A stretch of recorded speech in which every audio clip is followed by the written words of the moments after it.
इंद्र का वध करने वाला मुझे पुत्र चाहिए। तब तो कश्यप घबरा गए, ये तो महान अधर्म हो गया।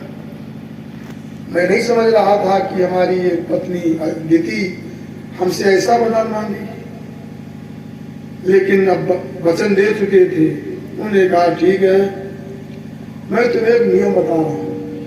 एक पुंसवन व्रत होता है, उस व्रत को तुम्हें 1 वर्ष पालन करना होगा। अगर तुमने विधिवत उस नियम अनुष्ठान को तुम पूरा कर लोगी तो तुम्हें इंद्र का वध करने वाला पुत्र प्राप्त हो जाएगा। ऐसा कहा। उन्हें सारा नियम बता दिया, क्या क्या करना है और क्या नहीं करना है। पूरा नियम अनुष्ठान बहुत बड़ा है, बता दिया। इस प्रकार से वो सती जी जो है वो नियम से अदिति अनुष्ठान करने लगी। 1 साल का व्रत था। उस समय इंद्र भी पहुंच गए। इंद्र समझ गए कि अदिति जो है हमारे वध के लिए ये अनुष्ठान कर रही है, इनका जो पुत्र होगा हमारा वध करने वाला होगा। इसलिए इंद्र उनकी सेवा में लग गए। स्वतः इंद्र जाकर के अदिति की सेवा करने लगे। इंद्र सेवा इसलिए कर रहे थे कि अदिति से कोई अशुद्धि हो जाए तो मैं इनके गर्भ का वध कर दूं। अशुद्धि की प्रतीक्षा कर रहे थे और बहुत कम समय बचा था। उस समय एक बार क्या हुआ कि इन्होंने कुछ खाया, अदिति ने। खाने के बाद मुंह नहीं धोया, खुले बाल थे और बिस्तर पर जिधर पैर करना चाहिए उधर सिर कर लिया, इधर सिर करना चाहिए उधर पैर हो गया और सो गई। बिस्तर पर उल्टा नहीं सोना चाहिए, इधर सिरहाना होता उधर ही सिर करना चाहिए। तो ये उल्टा सो गई और एक तो मुंह उठा था। जो नियम बताया गया था नियम के विरुद्ध काम हो गया। इसलिए इंद्र को मौका मिल गया। इंद्र योग माया से उनके अंदर प्रवेश कर गए और प्रवेश करने के बाद उनके जो है 7 भाग कर दिए, उनके गर्भ के 7 खंड कर दिए। और वो तभी वो जो है गर्भ मरा नहीं, वो रो रहा था। उसके बाद इंद्र ने एक एक के 7 खंड कर दिए। पहले 7 खंड किए, फिर एक एक भाग के 7 खंड किए, 7 सता 49। फिर भी वो मरे नहीं, क्योंकि अदिति ने कठिन तप किया था। और उसके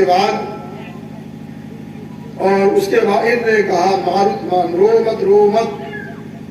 उनका नाम हुआ मारुत। इस विषय में बताया गया है कि ये मरुत जो है इसमें शंकर जी ने अपनी सारी शक्ति भर दी थी।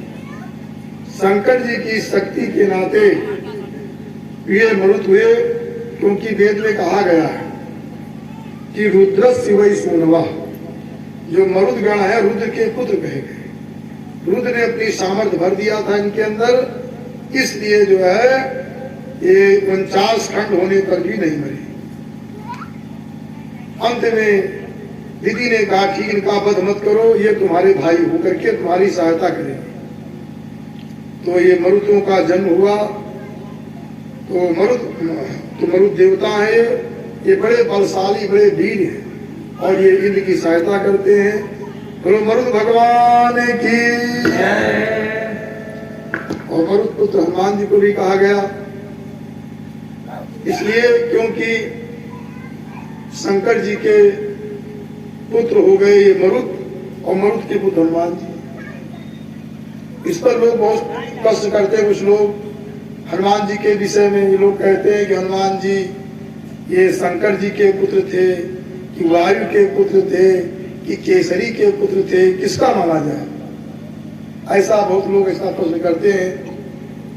तो उसका समाधान ये है, मैंने पहले बता चुका हूं कि रुद्रस्य वही सोनवा। रुद्र के पुत्र जो है वो रुद्र के पुत्र है मरुदगण। तो कहा गया है कि आत्मा वही जायते पुत्र, पिता की आत्मा ही पुत्र रूप में आ जाती है। तो वायु मानो शंकर ही है, तो शंकर की आत्मा वायु में आई तो वायु शंकर है। और वायु जो है ये प्रत्येक व्यक्ति की त्वचा, पूरी त्वचा में अंदर बाहर वायु निवास करते हैं, तो गिंद्री में पूरे शरीर में व्याप्त रहते हैं वायु देवता। तो केसरी और अंजना का संबंध हुआ, जैसे पति पत्नी का संबंध होता है, वैसे केसरी अंजना का संबंध हुआ। और वायु देवता प्रत्येक, चाहे स्त्री हो चाहे पुरुष हो, उसके त्वचा में अंदर बाहर व्याप्त रहते हैं। वायु देवता ने अपनी शक्ति भर दिया और बाकी ये केसरी अंजना से हनुमान जी बनते, तो कोई दोष नहीं। इस प्रकार से तो वायु देवता की उत्पत्ति हुई और वायु देवता इनके सहयोगी बन गए। और उसके बाद जो है ये बताया गया पुंसवन व्रत होता है, ये अगहन महीना में शुक्ल पक्ष में व्रत किया जाता है। तो इस प्रकार से इसका बहुत बड़ा महत्व पुंसवन व्रत होता है पुत्र प्राप्ति के लिए।